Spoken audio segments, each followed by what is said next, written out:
सूरत के साथ तवातुर के साथ डिस्कस कर रहे हैं करप्शन के मामलात, बेज़ाब्तगियाँ, मावराए कानून इक़दामात और सारी चीज़ें। तो ये इस वक्त जो है ना वो हकीकत देखी जाए तो पूरे पाकिस्तान में करप्शन जो है वो सिरायत कर चुकी है हर महकमे के अंदर, हर जगह के ऊपर, और उसकी अकाउंटेबिलिटी कहीं भी नज़र नहीं आ रही। ना तो महकमाना सतह के ऊपर जो है वो किसी महकमे के अंदर मौजूद है, ना ही ओवरऑल ब्रॉड पर्सपेक्टिव में जो अकाउंटेबिलिटी के मामलात हैं वो कहीं पर मौजूद हैं। अब ये देखें कि ये मसला जो है, जो लैंड ग्रैबिंग का मसला है या ज़रई ज़मीन जो है उसका कमर्शल या तामीराती हवाले से, रेजिडेंशल हवाले से इस्तेमाल है, मुख्तलिफ गैर कानूनी सोसाइटियों का मामला है या रियल स्टेट के बिजनेसेस हैं, उसमें आप ये मामला सिर्फ पेशावर तक महदूद नहीं है। कराची का भी यही मसला है, हाँ। लाहौर का यही मसला है, मुल्तान का यही इशू है, बड़े बड़े जो अर्बन सेंटर्स हैं सबके यही प्रॉब्लम्स हैं, हाँ। अच्छा, अब इस सारी सूरत हाल के अंदर आप ये देखें कि इंटरनल माइग्रेशन का एक बहुत बड़ा उनसर है जो कि इन सोसाइटियों की वजह से जो है वो, और रोज़गार के मौके और बाकी चीज़ों की वजह से जो रूरल एरियाज़ हैं वहाँ से लोग नकल मकानी करते हैं।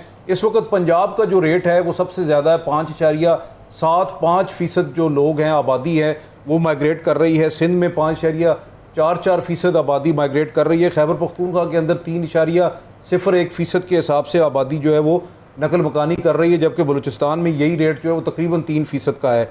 अब एक और अलार्मिंग सूरत हाल है आबादी में इजाफा। पाकिस्तान के अंदर जो है वो 2.55% जो है वो ओवरऑल रेट है, ग्रोथ रेट है पॉपुलेशन का, जबकि अगर हम पेशावर या इसके गिरदोनवा की बात करें तो यही रेट जो है वो तकरीबन 4% है, जो कि बहुत ख़तरनाक हद तक है। हाँ। अब मुस्तकबिल में अगर हम देखें 2030-40 तक जो है वो यही रेट, शायद 1000 हेक्टर रकबा जो है वो पेशावर को सिर्फ दरकार होगा आबादी को सेटल डाउन करने के लिए।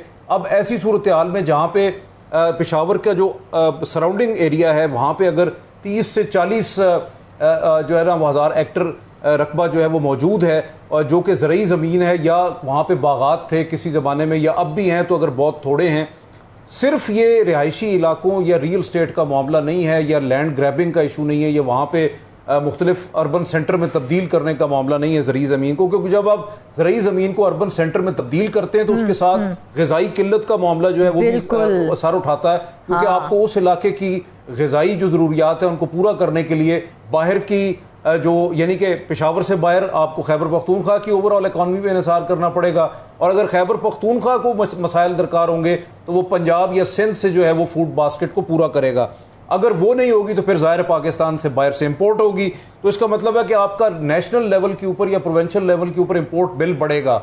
इसी के साथ साथ जो आपकी मकामी आबादी और मेल न्यूट्रिशन का शिकार है, इस वक्त सूरत हाल ये कि 21% आबादी पाकिस्तान की ग़िज़ाई किल्लत का शिकार है ओवरऑल पॉपुलेशन में से, जबकि 82% आबादी जो है उसको सेहतमंद खुराक दस्तयाब नहीं है।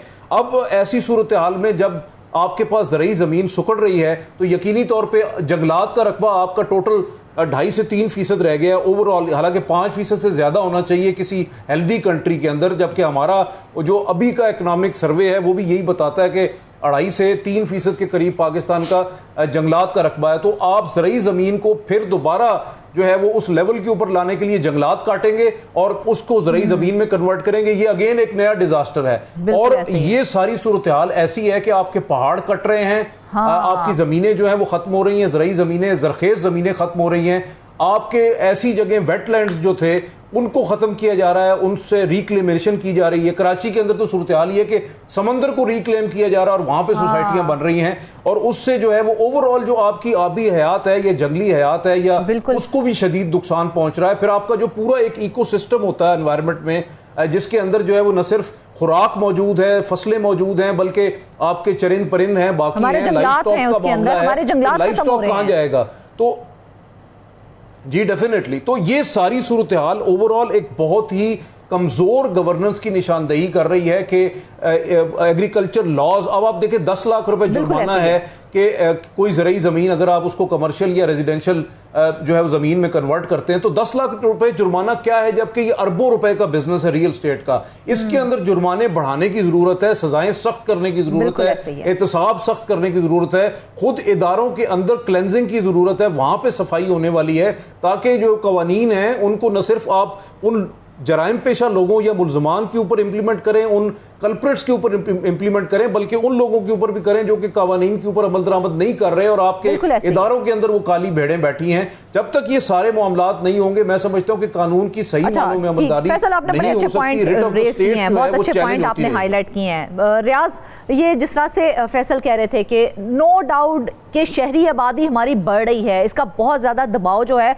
वो पड़ रहा है हमारे ऊपर। इसके साथ साथ एक प्रॉब्लम और है, वो है माइग्रेशन का।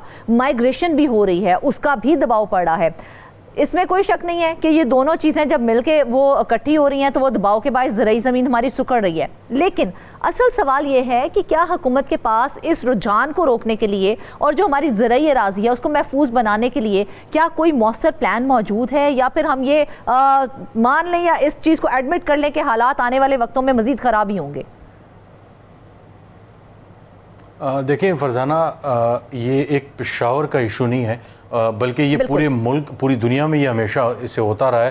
पाकिस्तान का स्पेसिफिकली ज़्यादा है क्योंकि हम ज़रा एक डेवलपिंग कंट्री हैं यहाँ पे, और साउथ एशिया में एक बड़ा चैलेंज होता है कि जो बड़े सूबे हैं, जो बड़े शहर हैं, वहाँ पे एक रैपिड जो है हैप हैजर्ड किस्म की जो है वो अनइवन डेवलपमेंट और ग्रोथ होती है। हम देखते हैं कि शहरों के अंदर सहूलियात भी ज़्यादा होती हैं, स्कूल कॉलेज यूनिवर्सिटीज़ भी ज़्यादा होती हैं। तो जैसा आपने माइग्रेशन वगैरह की बात की, तो लोग देहात वगैरह दाएं बाएं के इलाके छोड़कर वो शहरों की जानिब आना शुरू हो जाते हैं।